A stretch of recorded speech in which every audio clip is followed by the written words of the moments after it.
Hey guys, welcome back to CardsChat.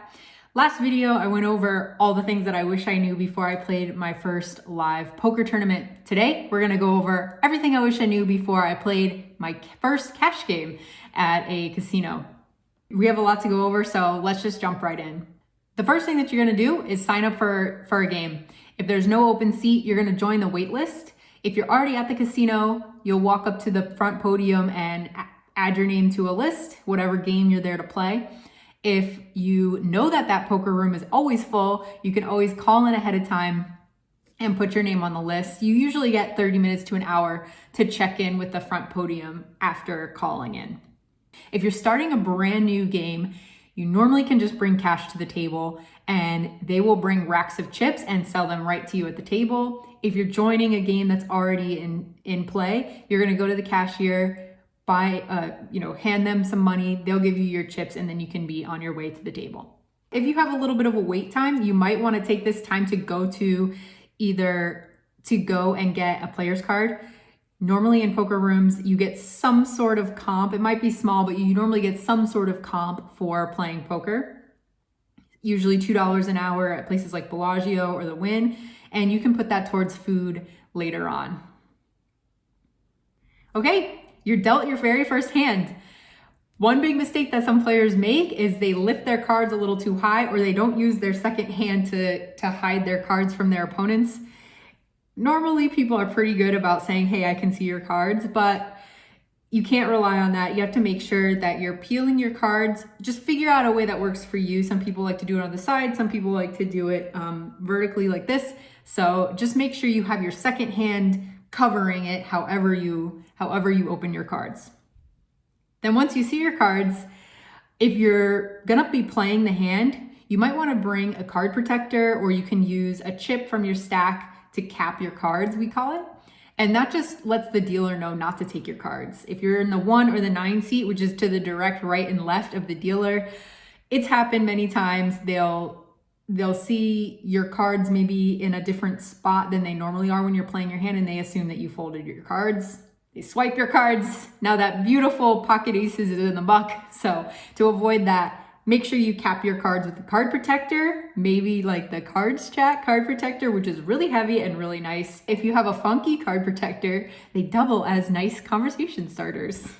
Okay, so this one is also in the tournament video, but I want to go over it again because it's a big difference between playing online and playing live. It's the one chip rule. The one chip rule is very simple. It just means that if you only throw out one chip, it's considered a call. For example, if you're playing a 2-5 game, somebody limps in for $5 and you throw out a $25 chip, but you didn't say anything, that's considered a call for the $5. Even though you meant to raise to 25, unfortunately, when you only throw out one chip, it's just considered a call. To avoid those types of mistakes, you can just verbalize 25, or you can tell the dealer raise and then throw out the 25 chip to indicate that you're in fact raising to that bigger size. If you're in doubt, just always verbalize your actions when you're first starting out. I know it can be a little, some people are a little scared to talk because they don't want to give away any tells. It's their first time playing live, but trust me, everyone else is thinking about themselves and nobody is thinking about you. So just keep that in mind and it'll give you the confidence to verbalize your actions in game. Okay, so while you're in the middle of the pot, you might realize the dealer is just taking chips out of there and putting it off to the side. This is the rake. It's just the money taken out of the pot and they put it off to the side. There's usually a placard next to the dealer that lists the rake structure for that poker room. If you're unsure about it, you can look it up ahead of time online, or you can ask the guy or you can ask the floor person when you put your name on the list ahead of time, hey, what's the rake at this game? If there's a jackpot, a bad beat jackpot, some people are enticed to come play cash games when there's a bad beat jackpot, but just keep in mind that the downside of that is they're taking an extra $1, sometimes $2 out of every single pot that goes towards that jackpot. Okay, you just won your first hand, your first cash hand live at a poker room in a casino. You're so excited. You give the dealer their cards back. I just want to go over one small etiquette thing. Usually it's standard to tip your dealers $1 for every pot that you win, especially like a smallish size pot. It's at your discretion to tip even more than that, especially if you win a big pot or a big all-in. That is totally up to you. Honestly, it's up to you to tip even the $1, but if you wanted to know what's standard before you get to the casino, that's usually what it is, at least in Vegas poker rooms. And speaking of tipping, if you have a cocktail service in the poker room that you're playing at and you get free drinks, also standard to tip $1 to $2 per drink that you order, and feel free to tip more if you'd like. Okay, so something that I did not know when I played my very first cash game, and I know this is gonna sound crazy, but I did not know that you could just leave the table. That you just leave whenever you want. Go to the bathroom, take a walk, get some food. I didn't really know, and I was a little too shy to ask, but I'm telling you now, you 100% can leave the table. Just check with the dealer, check with the other players that seem like they've been there before to see how long you can leave the table. It's usually 30 minutes to an hour and 15 minutes even. If you happen to miss the blinds while you're gone, you're gonna have to buy back into the game, so to speak, by either posting your small and your big blind somewhere else, which I don't really recommend. You most like, it's kind of nitty, but you wanna wait till your big blind comes around. If you absolutely cannot wait, totally fine, I get it. I wanna get in the mix too when I sit back down.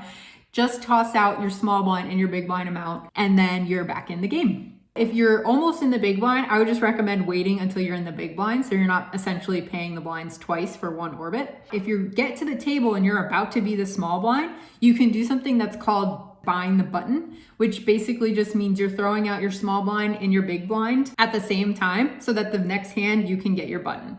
Okay, when it's time to leave, you've tripled your stack and you've made heaps of money and you're so pumped but really tired, time to go. Grab a couple of racks. They're usually sitting somewhere around the poker room. Just grab a couple of racks, rack up, bring your racks to the cage, and they will cash you out and you'll be on your merry way. There's so much to learn when you go to play live poker. I'm sure I missed something, but honestly, half the fun of playing live for the first time is getting to kind of stumbling your way through and getting to learn these things along the way yourself. It's a great icebreaker too at the table if you're new, just to ask questions to the people around you, ask the dealer some questions, and it kind of opens up the conversation at the table. So don't be afraid to ask if you're unsure about anything. If you actually are more of a tournament player, be sure to check out my tournament video for the 5 things that I wish I knew before I played my very first live poker tournament. Till next time, guys, good luck at the tables. Bye.